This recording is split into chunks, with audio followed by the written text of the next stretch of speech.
have a long cigar for a long weekend. This is a Nica Rustica by our friends at Drew Estate.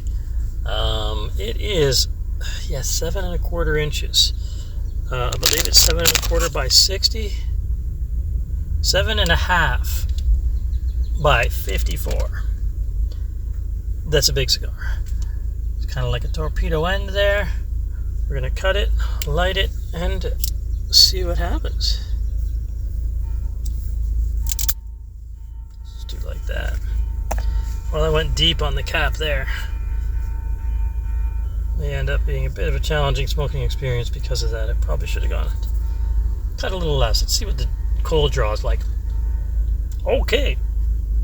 Gotta watch with the cold draw. Sometimes you get a bit of ash, a bit of dry tobacco in your mouth. The cold draw is remarkable. It's coming through like no tomorrow.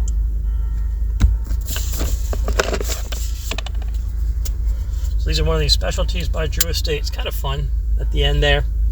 It's not cut like normal. It looks like they've just folded the leaf over. Guess that's why it's called a Rustica. Burn that end off there. See what we can do about getting this bad boy lit and getting on our way.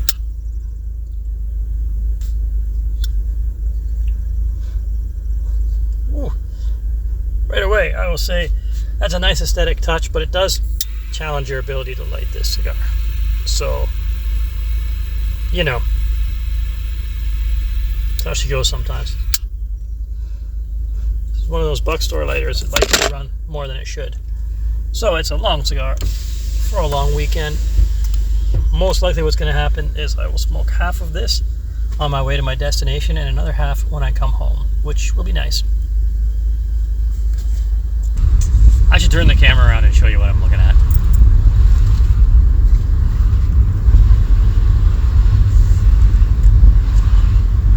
There's an awful lot of traffic. And they are all heading in the direction that I want to head in, but the closest gas station is this way. So, I might actually get through this whole cigar by the time I get to my location, because traffic might be a challenge. Oh well. Well, partway along in my drive, and I've hit a bit of a slowdown in the traffic. That's okay. I thought I'd just take a moment to talk a bit more about the cigar. So, we're into the second third, and starting to pick up, typical second third notes: black coffee, chocolate, a little bit of menthol. But I did get something a little bit interesting out of this. It's like the breading on British style fried fish. Just a little bit. Just on the occasional haul. But that's a new little flavor that I've pulled out of a tobacco product. Never really found that before, and I found that in this one. So I thought I'd take a moment while we're in a bit of a traffic jam and talk a bit about where I've gone with the flavor profile, and we'll continue on our journey down the line, but I thought I'd share that with you. And time for me to drive safely again.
There is nobody in this location right now, and it was supposed to be a cool day.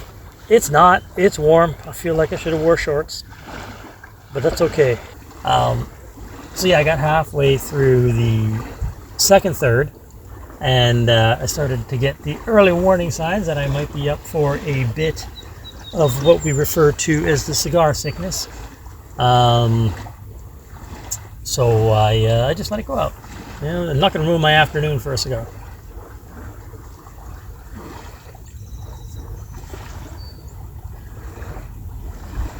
It is a clear day out. There's not a cloud in the sky, but you can't see the sky because of the fog. It's unbelievable. Typically, this time of year out here, this is what happens. You get lots of fog, and it's quite beautiful. You can hardly see the water. Believe me, this view goes forever anyways. But you can hardly see the water, which makes it seem like it's even more vast. It's like I feel like I'm in Silent Hill a little bit, which is okay. And there's nobody at this part of the beach right now, which is strange for a long weekend like this, but I imagine the fog has got some people indoors, and probably they were heavy in the drink last night. That tends to happen on the May 2-4 weekend. You know. Anyways, I'm kind of tangent. I'm not really getting to my point. So, with the cigar, I got a bit of the cigar sickness. I think that had more to do with the drink I engaged in last night. I had a couple whiskeys and a beer, which for someone who doesn't drink a lot, that's enough to put your next day on a rough start. So, if you're into a cigar, especially a nice big one, and you start to feel a little unwell, it's okay to just let it go out. You can do like I did, just clip the end off of it, the burnt end, and relight it, right? And it's like just having a short, stubby cigar, no problem.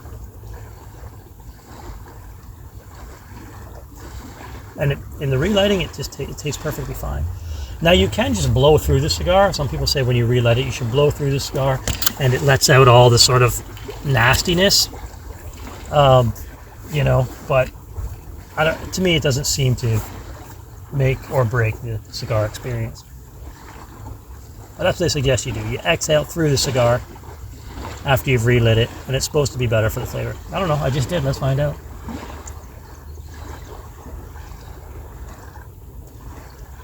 Pretty much the same. But we're into the second third. Like I said, I started getting some menthol notes. Some note a little bit like the batter of fried fish. There's a floral perfume note in there, a really, really slight one. Almost like you're smelling lavender, but the lavender hasn't bloomed yet, so I'm sure it's coming from the tobacco. It was a big cigar, 7.5 inches, which is a lot for me. I'm not a big guy. So, you know, it was a good 2-session cigar. The plan was to smoke it, part of it on the way here and part of it on the way out. But I think I'm just going to enjoy it while I'm here, because look at this. You have the opportunity to smoke a cigar here with no one around. It's a no-brainer to go ahead and do it. Like, why not? I do hope the fog holds up for a bit. I'd like to sit here and enjoy the cigar, and I got a nice coffee. I mean, seriously. Lake Huron, nice tobacco, good coffee. I mean, you probably couldn't ask for too much more for an early afternoon on a Saturday in the west coast of Ontario. I do wish I had sunglasses, that's for sure.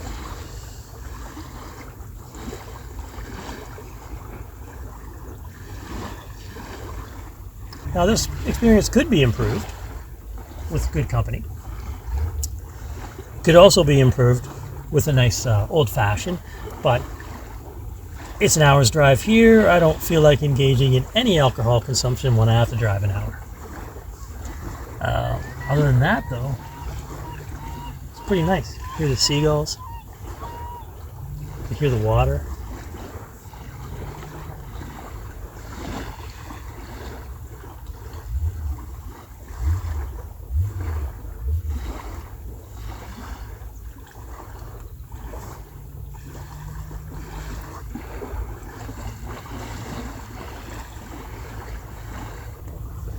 Now this cigar, I forget what I paid for it, and fortunately, because I ordered it online, I didn't have to worry about the ugly brown labels they put on everything. They got a proper label. I really like to enjoy the label. The thing about a cigar is this is an artisanal piece, right?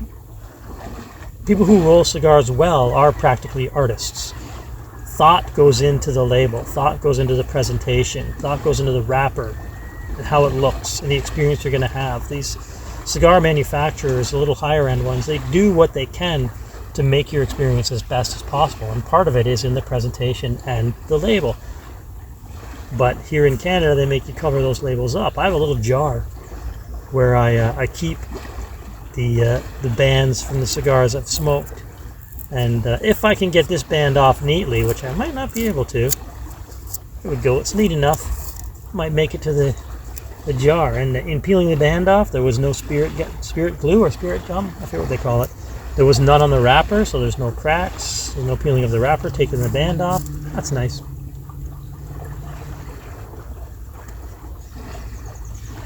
So I kind of feel like I got a 2-for-1 with this cigar.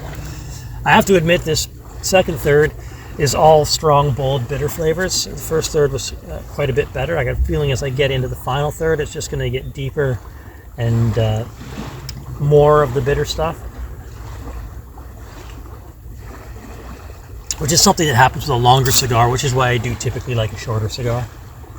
You know, I like the brighter flavors that happen on the top.